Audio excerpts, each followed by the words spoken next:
I'm a professional stand-up comedian, and here's how I take my own life experiences and turn them into material for the stage. Now, I have great parents, the best parents that a kid could ask for, but we didn't grow up with much. And that's just a fun, cute way of saying we were poor. We were broke. And when I was really young, I didn't understand it.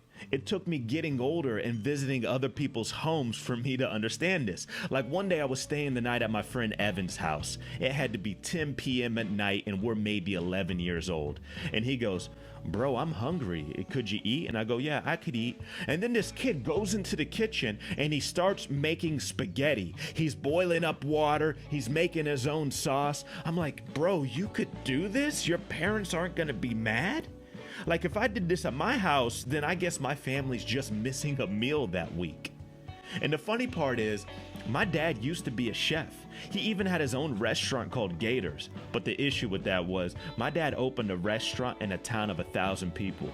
I guess they didn't really teach him good business practices when he got his GED. But that also meant one thing. My dad became a laborer to take care of the family. I'm very proud of my dad's work ethic, and I'm glad that it's rubbed off on me. But because my dad was out working all the time, my mother cooked all of our meals. And we were on that broke diet, that poor diet, which meant we were just eating nothing but processed foods. And it definitely affected us. I think that's why I was a fat kid growing up. Yeah, because my mother told me if you cook it at home, it's healthy. Anybody ever hear that before? My mother cooked hamburger helper 5 times a week. At one point, I was praying somebody else would help her because hamburger wasn't cutting it. You know how it is to be a chubby kid in the 90s? Is you get body shamed. I used to wear husky pants. You remember husky pants? You know husky pants. These young bucks are probably not familiar. They used to put an H on the tag of your pants. And they said it stood for husky. It was like the scarlet letter of chubby children. And it didn't stand for husky. It stood for he fat. That's what it stood for. Now, good parents, they lie. And it's not because they're trying to deceive you. They're not trying to fool you. But the world can be a tough place. And it's better for you to have hope than feel like your back is always up against a wall. My father, smoothest liar out there. He would often teach me lessons in his lies. For example, I was always a huge basketball fan. I loved the NBA. I spent most of my youth on a basketball court. But my dad, well, just check this out.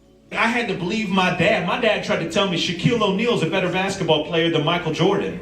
No. That's because you could buy his shoes at Walmart. He taught me how to save money. I was embarrassed though. I was like, "Dad, look at the Jordans. Mike could fly through the air." My dad goes, "Mijo, come here. Shaq can fly too. Remember that movie Kazam? He was on the carpet granting wishes and everything. Kazam audience, I like it. Not everybody gets it. Some people think that was Sinbad in a movie called Shazam, and those people are what we call stupid. Let's keep on moving. Now, although the signs are there when you're younger, sometimes it takes you to get a little bit older to realize your place financially. For example, I was the only kid in kindergarten who knew what a repo man was, but that wasn't unusual to me. As I got older, I realized, hey man, these other people, they go to the doctor, and we don't. I still have a broken finger to this day. I'm not flipping you off. Check it out. I have a broken finger to this day because I knew how expensive the hospital was, and I didn't want to put that type of financial pressure on my parents. So when I broke that finger, I taped it up and never mentioned it again. Like they say, an apple a day keeps a doctor away. So does not having insurance. That's a real one. I broke my leg, my mother looked me in the eyes and said, "You better walk this off, man." I'm doing okay now. I'm not rich, but I would say I'm definitely in the middle class and I'm comfortable. But what's wild is my current pickup truck costs more than the house that I was raised in. And it's not a fancy truck. It's a base model, baby, 2016. That's so wild to me, right? But those poor tendencies, they also never leave you. For example, if I ask my parents where they want to go out to eat, it's Cracker Barrel or it's Waffle House. And me, like, I could tell how you were raised based off of you answering one question. All right, Christina, when you go to the restroom and you sit down to take a dump, we're going somewhere, Sarasota, hold it together. How many times will you fold that toilet paper and then slip back in for another hit?